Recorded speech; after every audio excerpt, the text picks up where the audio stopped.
ஒரு புதிய கட்சி திராவிட இயக்கத்தை அழிக்க வருமா சார்? திராவிட இயக்கமும் திராவிட முன்னேற்ற கழகமும் வேறு வேறு இல்லைங்க, ரெண்டு ஒண்ணுதான். 75 ஆண்டுகள் ஆகிவிட்டன இந்த கட்சி ஆரம்பிச்சு. ஒரு 7 ஆண்டுகளுக்கு முன்பு ஒரு முறை இப்போதைய முதல்வர் கழக தலைவர் அவங்க ஒரு மாநாட்டில் பேசும்போது சொன்னாங்க, அடுத்த முறை திராவிட முன்னேற்ற கழகம் தான் தமிழ்நாட்டில் ஆட்சிக்கு வரும். அதற்கு பிறகு குறைந்தபட்சம் 30 ஆண்டுகளுக்கு திராவிட முன்னேற்ற கழக ஆட்சியை அசைக்க முடியாது அப்படின்னு 2018 பேசியிருப்பாங்க. நான் இன்னும் ஒரு படி மேல போய் சொல்றேன். திராவிட முன்னேற்ற கழகம் என்பது இந்தியாவில் நிரந்தரமாக இருக்க வேண்டிய ஒரு அரசியல் கட்சி.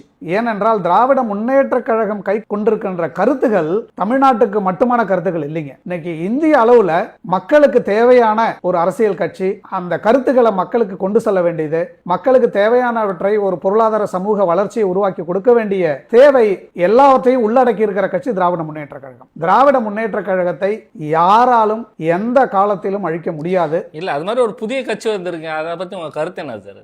நீங்க வரலாறு பாத்தீங்கன்னா கடந்த 50-60 ஆண்டுகள்ல, ஏன் 75 ஆண்டுகள்ல திராவிட முன்னேற்ற கழகம் ஆரம்பிச்சும் போதே சொன்னாங்க இந்த கட்சி 2 வருஷத்துக்கு மேல இருக்காது, கலைச்சிருவாங்க அப்படின்னு. 57 அவங்க தேர்தலுக்கு முதல்ல வரும்போது சொன்னாங்க இந்த தேர்தலோட இந்த கழகம் முடிஞ்சிருச்சு அப்படின்னாங்க. 62 சொன்னாங்க அடுத்த முறை இது வராது அப்படின்னு. அப்போ பிரிவினைவாதம் பேசுற கட்சி, இதை தடை செய்யறோம் அப்படின்னு சொல்லிட்டு பிரிவினைவாத தடுப்பு சட்டம் எல்லாம் கொண்டு வந்தாங்க. அதுக்கப்புறம் திராவிட முன்னேற்ற கழகத்திலிருந்து ஒரு சின்ன பிளவு ஏற்பட்ட ஒரு காலத்துல 72 இதோட திராவிட முன்னேற்ற கழகம் முடிஞ்சிருச்சுன்னு சொன்னாங்க. மிசா காலத்துல இதுக்கப்புறம் திராவிட முன்னேற்ற கழகம் எழுந்திருக்காதுன்னு சொன்னாங்க. 89 அவர் கலைஞர் அவங்க ஆட்சிக்கு வந்தப்ப 91 1.5 ஆண்டு காலத்துல திரும்ப ஆட்சியை கலைச்சாங்க. 2 பேர் 91 திராவிட முன்னேற்ற கழகத்தின் சார்பாக சட்டசபைக்கு சென்றாங்க. திராவிட முன்னேற்ற கழகம் அழிஞ்சிருச்சு அப்படின்னாங்க. இப்படி கடந்த 75 ஆண்டுகளா பார்த்துக்கிட்டே இருக்கிறோங்க.